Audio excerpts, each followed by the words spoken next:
may kagalakan, no? Kaya po nagpapasalamat kami. Binubuo po ng aking pamilya, no? At maging Anapalan at Israel family.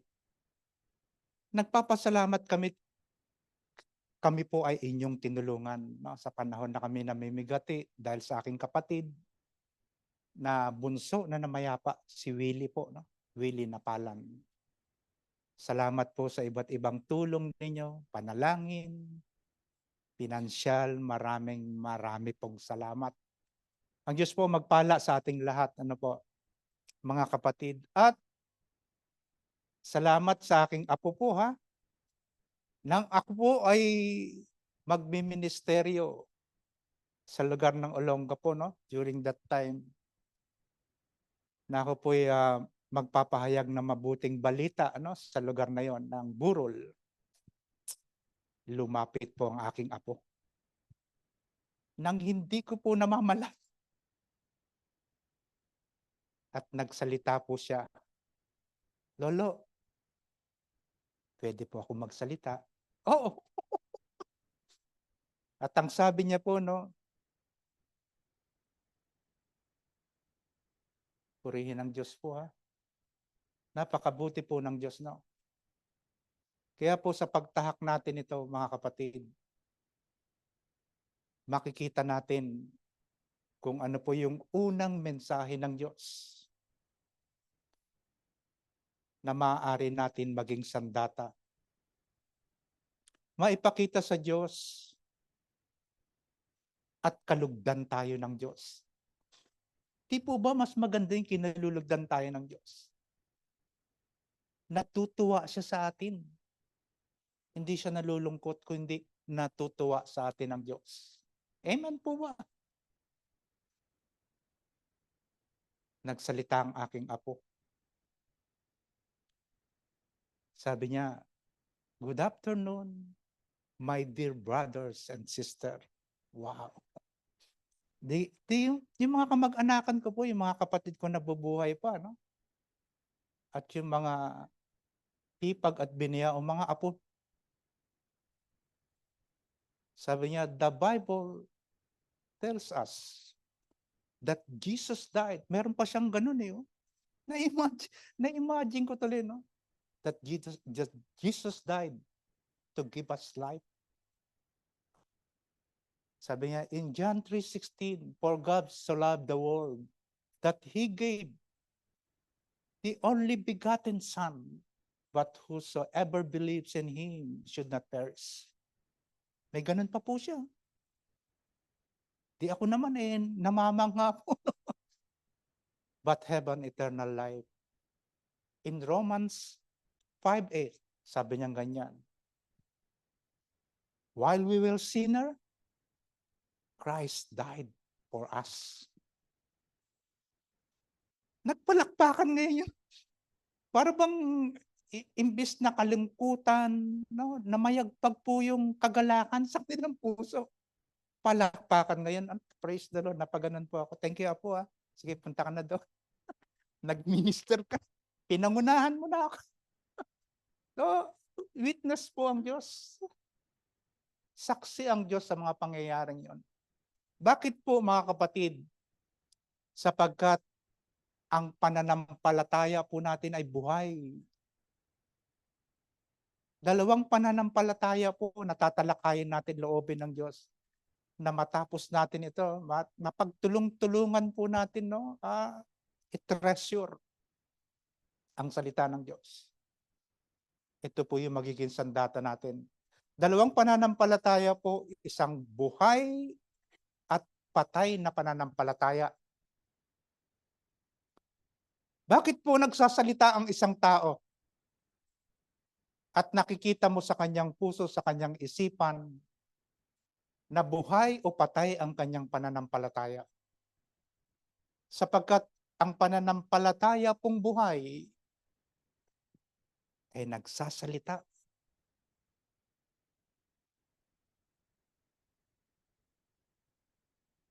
Ang pananampalatayang patay ay mananatiling wala kang marinig sa kanya. Yan po ang ating tatalakayin, no? At kung napansin niyo po, no, last Friday night, no? Tayo po, yung mga umaattend,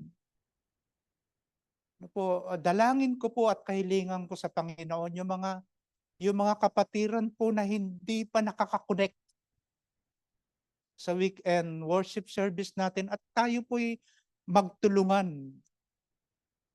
Magtulungan po tayo sa bawat isa, no? Tulungan natin sila na sila'y makakonek. Amen po ba? Opo, no? Parang nasusundan din po kung ano po yung salita ng Diyos na ipinapakain sa atin mula sa salita ng Diyos. Makakain din po sila. At yung pagkaing spiritual na dapat isustain sa bawat mananampalataya. Ito po yung nagsisilbing kalusugan natin. Kalakasan natin ito. Kaya po binanggit sa panahon po ni Moises sa Exodus, hindi lamang, sabi niya sa Deuteronomy chapter 8, hindi lamang na ang tao ay nabubuhay sa pamamagitan ng tinapay, kung hindi sa bawat salita ng Diyos na namutawi sa kanyang labi. Ang Diyos ay salita. Kaya kapag hinahawakan niyo po ang Biblia at inilalagay niyo po, no, sa inyong memory bank, imbakan, no? Imbakan po ito ng salita ng Diyos, no? Hindi na po mawawala yan, no? Kaya sinabi po doon sa Proverbs 22:6, no? Turuan natin ang mga bata na kapag dumating sila sa kanilang pagtanda, hindi po mawawala ang mga salitang naitanim natin sa isip at naiukit sa puso ng tao. Hindi na po mawawala yun, no, mga kapatid. Kaya po gano'n na lang, namangha sila doon, no? At pinalakpakan po nila si Gavin. At ang Diyos na nagme-ministeryo sa kanya. Purihin po ang Diyos. Okay, no? Tayo muna po sa mandaling manalangin. Kung meron pa po mga tao sa labas. Okay, tayo po yung manalangin po. Dakilang Diyos na makapangyarihan sa lahat. Ang pagtitipong ito, Panginoon, ay niloob mo. At ikaw po ang nagtatag ng iglesyang ito. Hindi itinatag ito ng tao. Kung hindi ikaw ang nagtatag nito, dakilang Diyos. Kaya po, Amang Banal, o Diyos na makapangyarihan sa lahat, sa pamamagitan po ng iyong anak na si Jesucristo, ang banal na Espiritu Santo po ang siyang mangusap. Magministeryo ka, Panginoon, sa iba't ibang kaparaanan mo. Salamat po, ipinagkakatiwala po namin sa iyo ang pag-aaral namin ng iyong banal na salita. Amen and amen. Okay. Sa aklat po ng Hebreo, Dr. Luke. Yan. Tingnan niyo po ang title, ha? Tingnan niyo po, no? Para makita po natin, babasahin natin yung the entire buong chapter po, no? At makikita, mapapatunayan natin na ang title po ay nakaagapay. Pag binasa natin yung mga tao pong naisulat ang pangalan sa aklat ng buhay. Buhay na pananampalataya. Sabi po sa unang talata, focus po tayo mga kapatid, ha? Okay, mag-concentrate po tayo. Ang pananampalataya ay katiyakan na mangyayari ang ating inaasahan at paninindigan tungkol sa mga bagay na hindi nakikita. Kinalugdan ng Diyos ang mga tao noong unang panahon dahil sa kanilang pananampalataya. Dahil sa pananampalataya, nauunawaan natin na ang sanlibutan ay nilalang sa pamamagitan ng salita ng Diyos. At ang mga bagay na nakikita ay ginawa mula sa mga hindi nakikita. Dahil sa pananampalataya sa Diyos, si Abel ay nag-alay ng mas mabuting handog kaysa sa inihandog ni Cain. Kaya naman si Abel ay kinilalang matuwid. Nang tanggapin ng Diyos ang kanyang handog, pagmasdan niyo po, no, yung title, ipagtatali po natin, no? Sabi niya, nang tanggapin ng Diyos ang kanyang handog, kahit patay na, si Abel po ang binabanggit, nagsasalita pa siya sa pamamagitan ng kanyang pananampalataya. Amen po ba? Dahil sa pananampalataya, si Enoch ay hindi nakaranas ng kamatayan. Hindi na siya nakita sapagkat kinuha siya ng Diyos. Sandali lang, kapatid. Balikan mo lang. Hindi pa ako tapos. Sinasabi sa kasulatan na si Enoch ay naging kalugod-lugod bago siya kinuha ng Diyos. Dahil hindi, okay. Verse 6.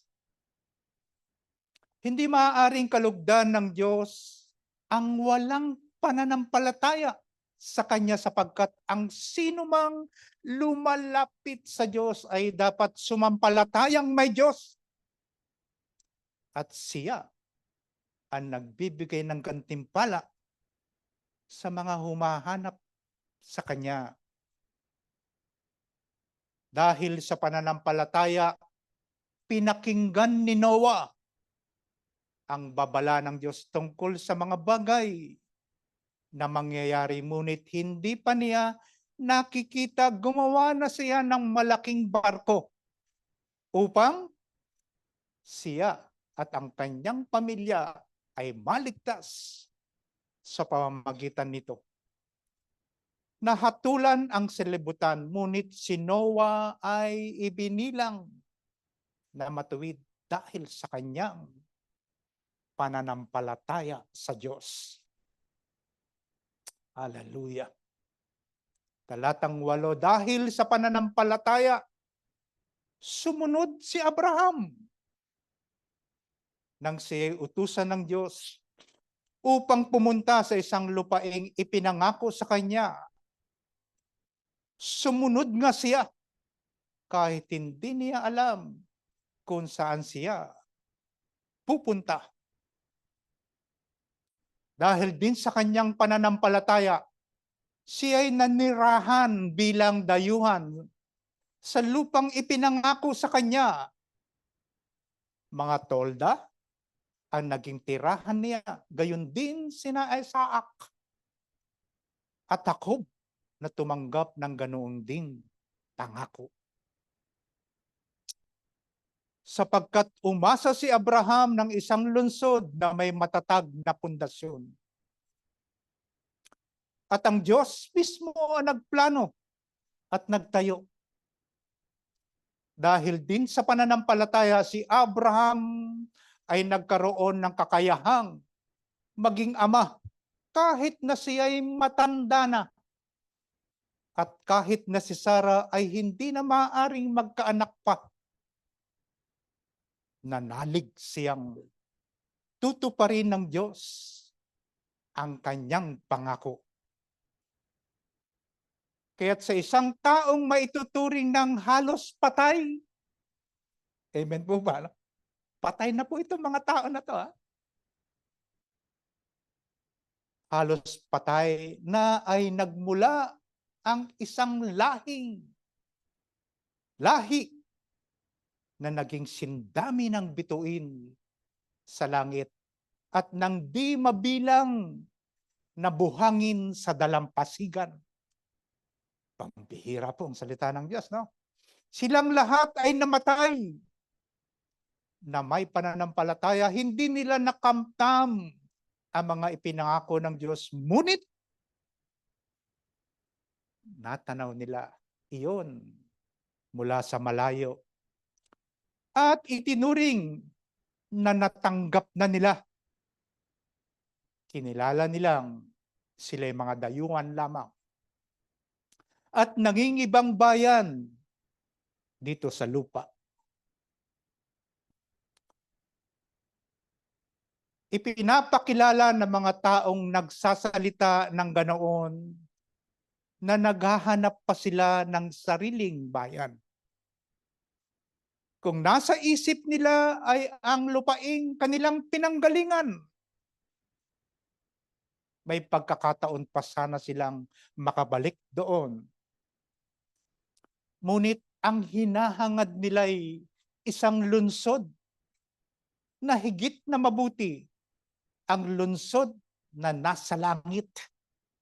Kaya naman hindi ikinahiya ng Diyos na siya'y tawaging Diyos nila, sapagkat sila'y ipinaghanda niyan ng isang lunsod. Talatang 17, nang subukin ng Diyos si Abraham, pananampalataya din ang nag-udyok sa kanya na ialay sa Isaac. Bilang handog sa Diyos, buong puso niyang inihandog ang kaisa-isa niyang anak. Gayong ipinangako sa kanya ng Diyos na si Isaac magmumula ang magiging lahi niya. Hallelujah. Talata 11, naniwala siya na kaya ng Diyos na bumuhay ng patay. Hallelujah. Kaya sa patalinghagang pangungusap, naibalik nga sa kanya si Isaac mula sa mga patay.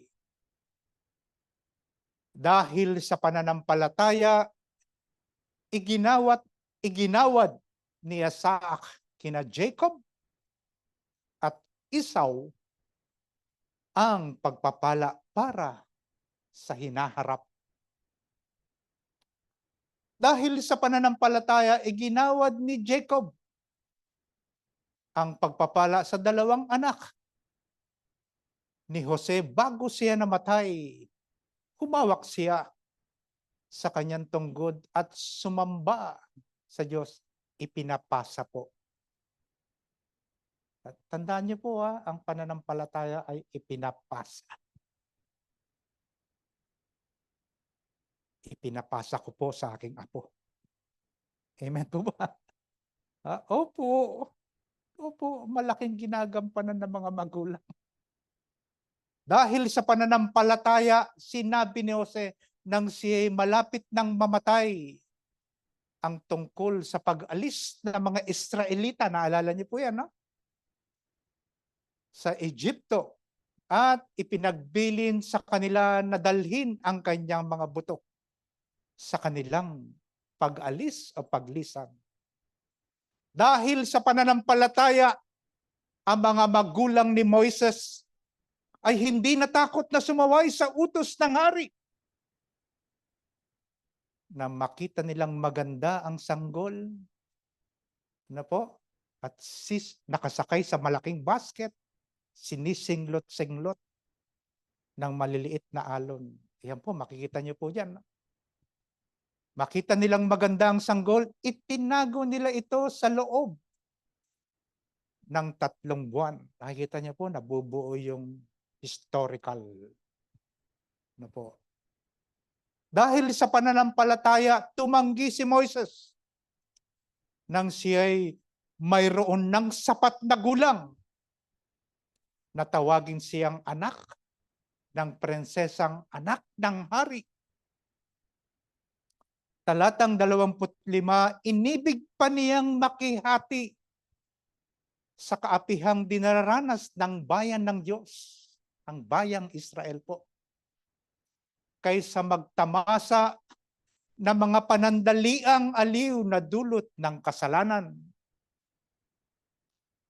Itinuturing niyang higit na mahalaga ang pagtitiis sa hirap dahil sa Mesiyas kaysa ang mga kayamanan ng Ehipto, sapagkat nakatuon ang kanyang paningin sa mga gantimpala sa hinaharap.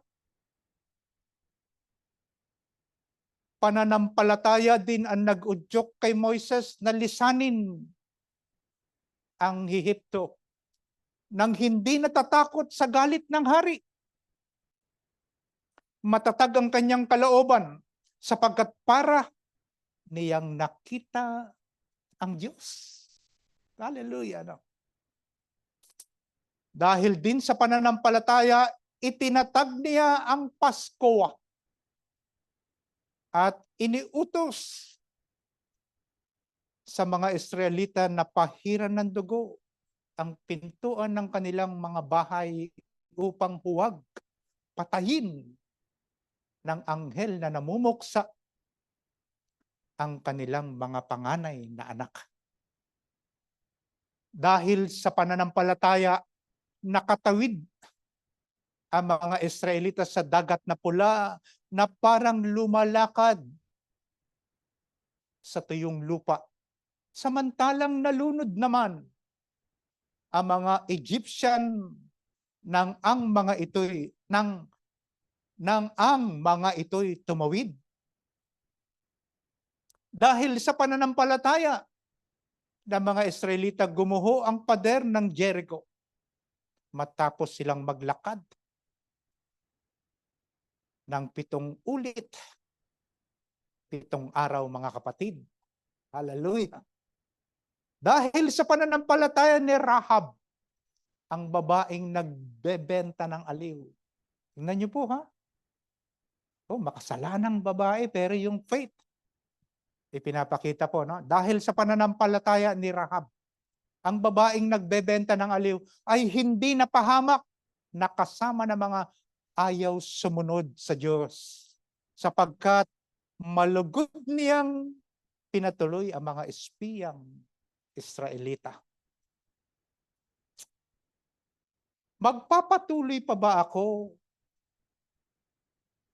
kung kulang ang panahon para maisalaysay ko ang tungkol kina Gideon, Barak, Samson, Jepte, David, Samuel, at mga propeta? Malaki pong katanungan, no? Okay, tuloy po tayo, kapatid. Sa talatang 33, dahil sa pananampalataya, nagwagi. Yung po mga binanggit na pangalan po, no? Dahil sa pananampalataya, nagwagi sila laban sa mga kaharian. Nagpatuloy kaharian, nagpatupad ng katarungan at nagkamit ng mga ipinangako ng Diyos. Napaamo nila ang mga leon. Napatay ang naglalagablab na apoy. At nakaligtas sila sa mga talim ng tabak. Sila'y mahihina, ngunit binigyan ng lakas. Hallelujah. Upang maging magiting sa digmaan. Kaya't natalo ang hukbo ng mga dayuhan. Talatang 35, dahil sa pananampalataya, ibinalik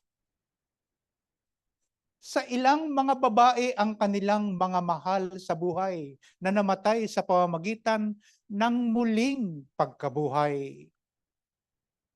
May mga tumangging sila'y palayain. Pagmasdan niyo po, no?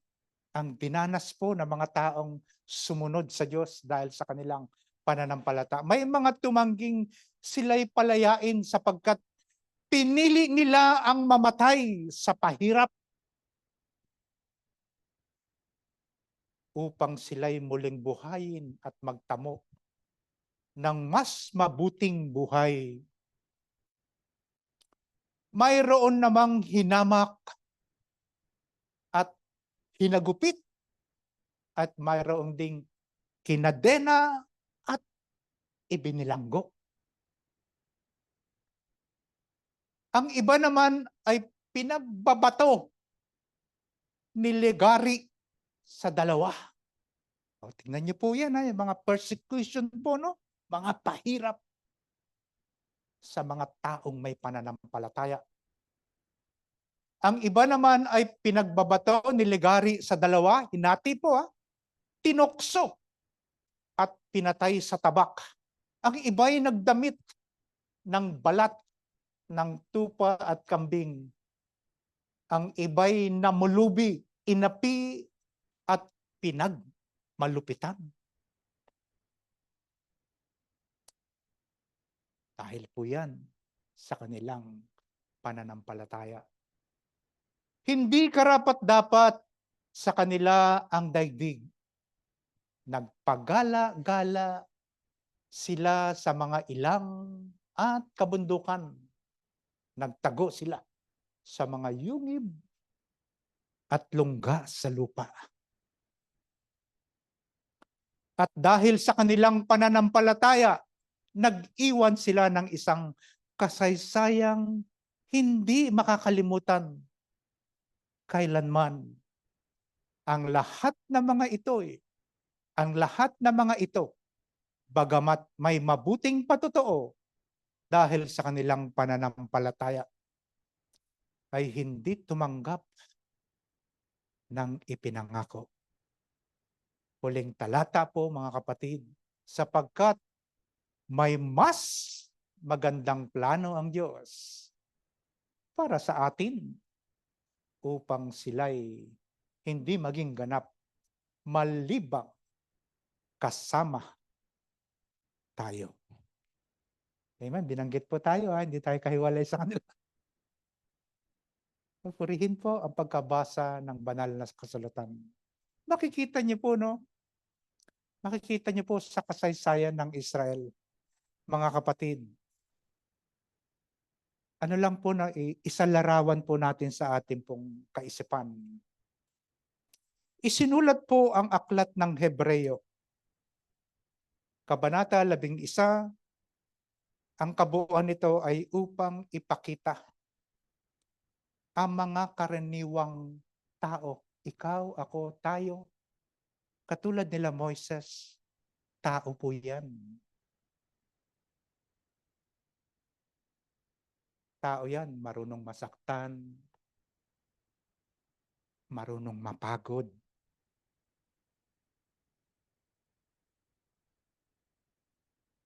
Marunong po silang umatras kapag pinanghihinaan ng loob.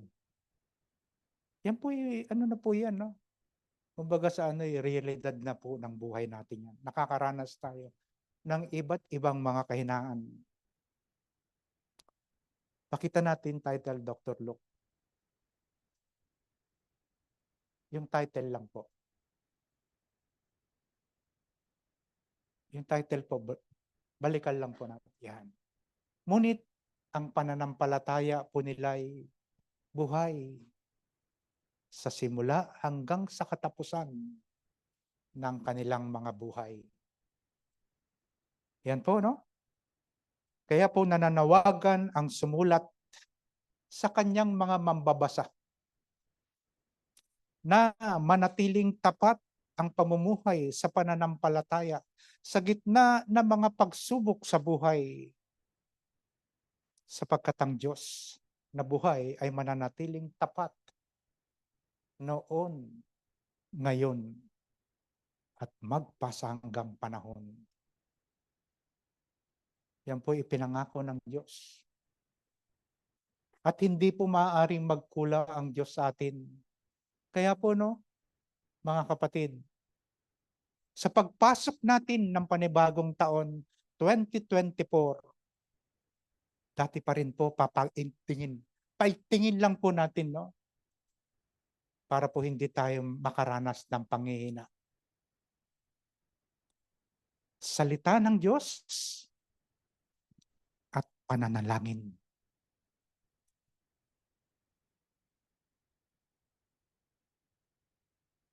Yan po ay napakalakas na sandata. Ang salita ng Diyos at ang pananalangin. Kaya po salamat kay Sister Soray po, no? Sa 12 po, huwag natin kakalimutan, ha? Malapit na po yun, no? Ilang tulog na lang po. At maya-maya, nandiyan na po yung ating pananalangin, no? Pakikipag-usap sa ating Diyos na buhay. Okay, sa unang bahagi po, no? Iulat po natin, kapatid, doon sa kanina. Yan. Iniuulat po ng may akda. Sinasabi po ng iba, bakit walang author ang aklat ng Hebreo? Wala daw pong sumulat. Ako po hindi ko pinaniniwalaan yun. Kasinungalingan po na walang akda. Bakit nabuo ang Hebreo po? Ayan po, binanggit ko sa inyo, di ba? Iyan po ang mga sumulat, yung mga pangalan. Pinagsama-sama po yan, no? Pinagsama-sama at nilakipan po, no? Ng kanilang mga pananampalataya.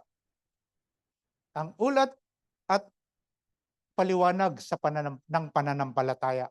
Tingnan po natin, ha? Medyo himay-himayin lang po natin. Samahan niyo po ako, ha? Sa pag-aaral na ito po, no? Tingnan po natin dyan sa mga talatang sumusunod. Kalikasan po, mapapansin niyo po, no, yung verses 1 and 2, kalikasan po yan, no, sa ating mga buhay. Tingnan po natin itong talatan. Basahin po natin, no? Ang pananampalataya ay katiyakan.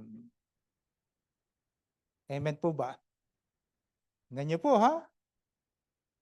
Yan po ay nasa inyong mga puso. Hindi natin kayang sukatin yan. Masusukat natin ang pananampalataya ng bawat isa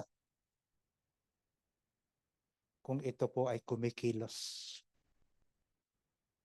gumagalaw sa ating buhay. Amen po ba? Dahil sa pananampalataya niya. Okay, ha? Ang pananampalataya ay katiyakan na mangyayari. Ang ating mga inaasahan, no? Pag sinabi mong ako'y ligtas, panghawakan mo yan. Pero hindi mo siya nakita. Amen? Pero inaasahan mo at nagiging paninindigan mo tungkol sa mga bagay na hindi nakikita. Pero may paninindigan ka na magaganap sa aking buhay. Ang aking pinaka-aasam-asam. At sinasabi po yan ng mga maraming Kristiyano, makikita ko ang Diyos na mukhaan. Wow. Pero hindi niya naman nakita.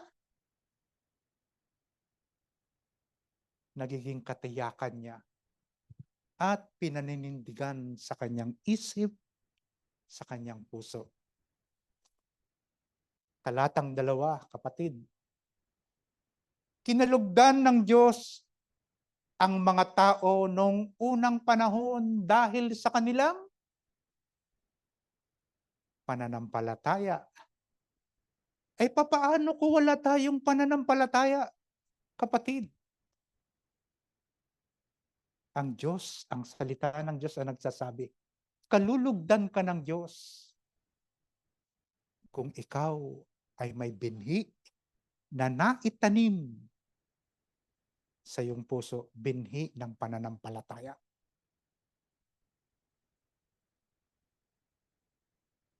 Kalulugdan tayo ng Diyos.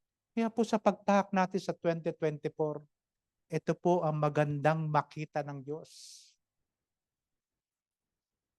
sa ating mga puso, ang pananampalataya. Kalulugdan tayo ng Diyos. At wala pong imposible, lahat ng ating pong hihilingin sa taong ito. Nadidinig ng Diyos. At bibigyan niya po ng kalutasan. Amen. Okay, tuloy tayo. Ano po, ha? Tingnan niyo po yung mga bagay na hindi nakitutugunin din po siya ng salita ng Diyos para magliwanag po sa ating mga isipan. Sa aklat po ng Roma, ito po yung verse 1 and 2, ha? Sa aklat po ng Roma, Kabanata 8, talatang 2:24-25. Naligtas tayo dahil sa pag-asang ito. Ngunit hindi iyon matatawag na pag-asa kung nakikita na natin ang ating inaasahan. Yan po ba matatawag niyong faith? Nakita mo na eh. Pero yung faith po natin sa mga bagay na hindi nakikita. Ngunit pinangahawak ko. Naligtas tayo dahil sa pag-asang ito. Ngunit hindi iyon matatawag na pag-asa kung nakikita na natin ang ating inaasahan. Sapagkat sinong tao ang aasa pa kung ito'y nakikita na niya?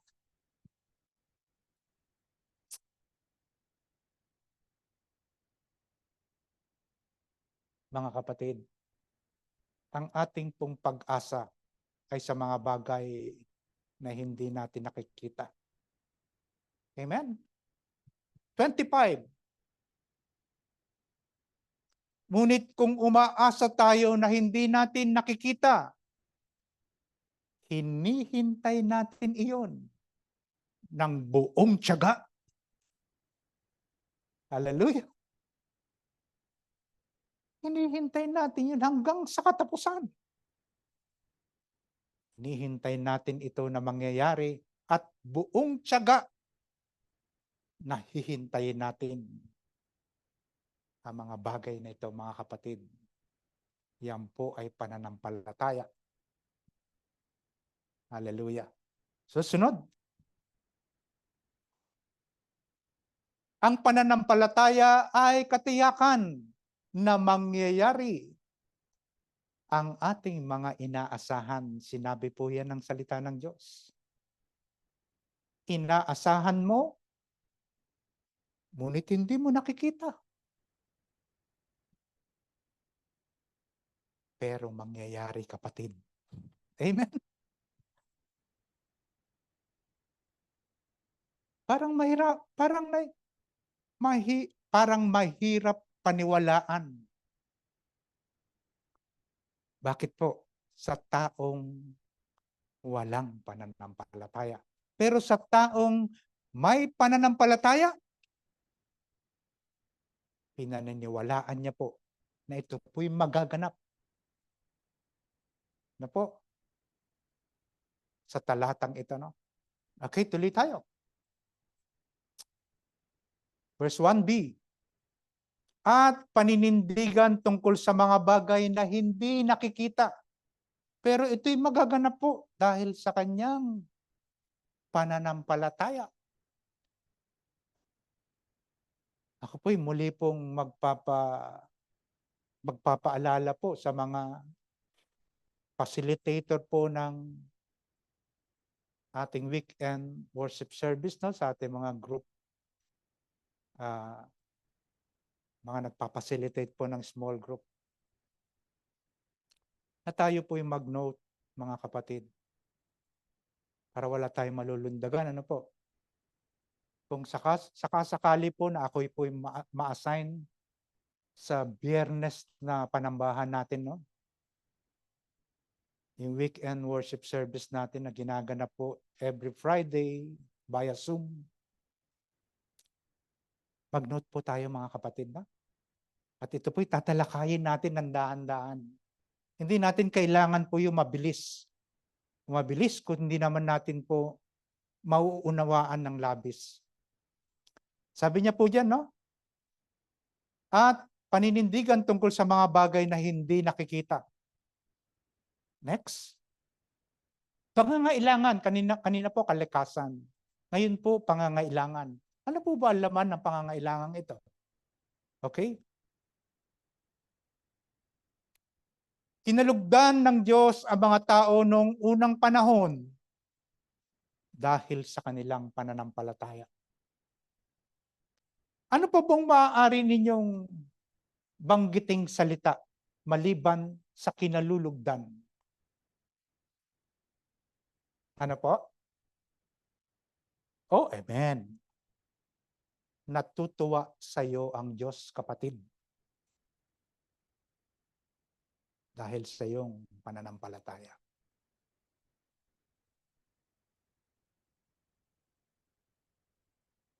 Tingnan niyo po, mga kapatid. Kaya kinalugdan ng Diyos ang mga tao pong naitala ang pangalan sa aklat ng buhay.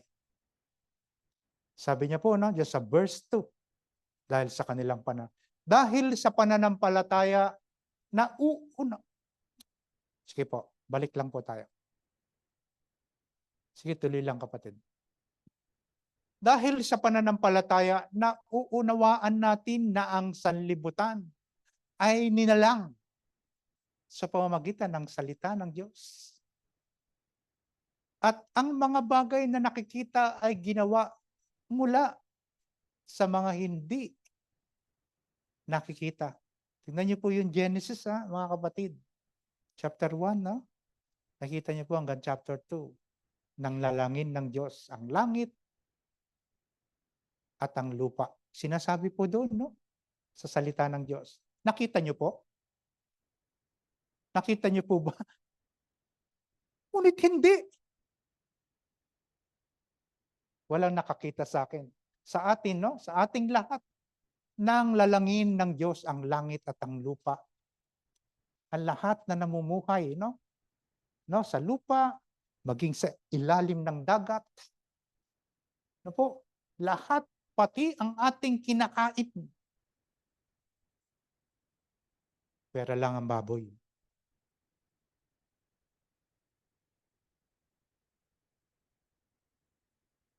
Masarap ang baboy po, ano? Natakot-takot po sa YouTube, no? Nung mag-uumpisa na po, mga 2 weeks, 2 weeks na lang, no? Papasok na po ang Kapaskuhan. Takot-takot na mga lechonan dito, lechonan doon. Totoo naman po yung kinukwento ko, ano? Talagang katakam-takam. May sarsa pa po yun, ha?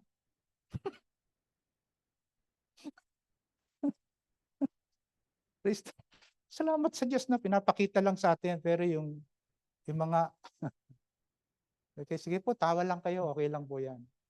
Huwag niyo pong pigilan. Iba't ibang lechonan po, no? May mga kulay na nga po, ang balat ngayon ng mga nililitsyon, no? No? Iba't iba pa.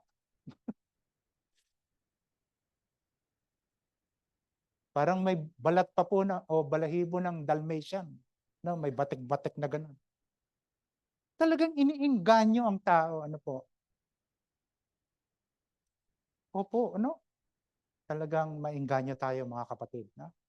Pero tuloy na tayo, putuloy na po. Bakit ba tayo napunta dyan? Okay, patawad po. Ano? Dahil sa pananampalataya, nauunawaan natin na ang sanlibutan ay nilalang sa pamamagitan ng salita ng Diyos. At ang mga bagay na nakikita ay ginawa mula sa mga hindi nakikita. Susunod. Sabi po, ulitin ko po na sa Romans chapter 8, 24, 20. Naligtas tayo dahil sa pag-asang ito dahil, ngunit hindi iyon matatawag na pag-asa kung nakikita na natin na ang ating inaasahan. Sapagkat sinong tao ang aasa? Aasa pa kung ito'y nakikita na niya. 25. Pansinin po natin maigi mga kapatid.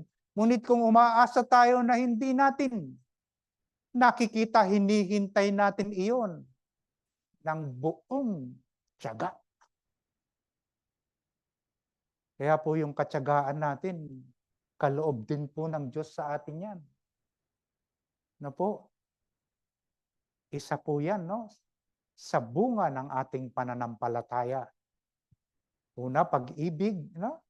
Kabutihan, kabaitan. Makikita niyo po, yan po ay siyam na bunga ng banal na espiritu na nakipisan sa buhay ng mga mananampalataya. Ipinapakita nito ang malikhaing kapangyarihan ng Diyos. Amen. Because of the power of the Holy Spirit. Ano po? Tuloy. Dr. Luke. Hindi maaring kalugdan ng Diyos ang walang pananampalataya. Siyempre lahat tayo, gusto natin kalugdan tayo ng Diyos. Pero kapatid, kailangan buhay ang ating pananampalataya. Kapag buhay, ito po'y kumikilos. Na po, sa totoo lang po, hindi ito nagre-relax. Amen po ba? Pagkatapos ng pagkilos, pwedeng mag-relax. Okay? Yan po ay buhay na pananampalataya. Ulitin ko lang po, no, hindi maaaring kalugdan ng Diyos ang walang pananampalataya sa Kanya sapagkat ang sinumang sa Diyos ay dapat sumampalatayang may Diyos. At siya ang nagbibigay ng gantimpala sa mga humahanap sa Kanya. Bihira, patawarin po ako, no? I-stop muna po ako, no? Loobin ng Diyos po na ito po'y mulit natin maumpisahan, ha? Baka ako po'y magmulta. Kayo po tayong lahat, puputulin na po natin. Sige, palakpakan po natin ang ating Diyos, na ang salita ng Diyos. Okay, baka makagalitan po tayo, no? Rin po, salamat po doon sa mga nasa tahanan, no, via Zoom, na patuloy po kayong sumusubaybay po, no, sa pag-aaral ng salita ng Diyos. At sa atin po na narito, salamat po, no. Tandaan po natin, no,